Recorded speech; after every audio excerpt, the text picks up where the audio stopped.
तोहरे पतिलवा कुर्बान जवानी के पानी पिया दई जान। तोहरे पतिलवा कुर्बान जवानी के पानी पिया दई जान।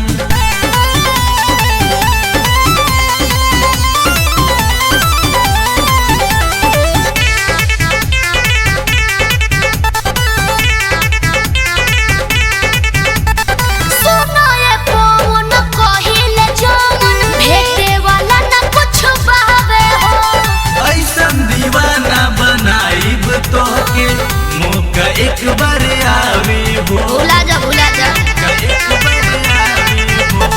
सुनो ये पवन कहिले जमन भेटे वाला न कुछ पावे हो। ऐसन दीवाना बनाइब तोहके मौका एक बार आवे हो।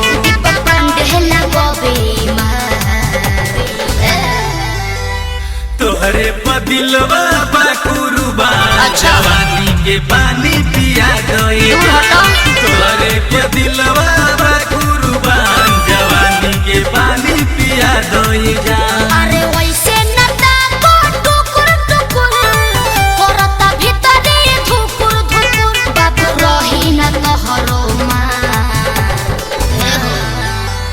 तोहरे पदिलवा कुर्बान जवानी के पानी पिया दई जान।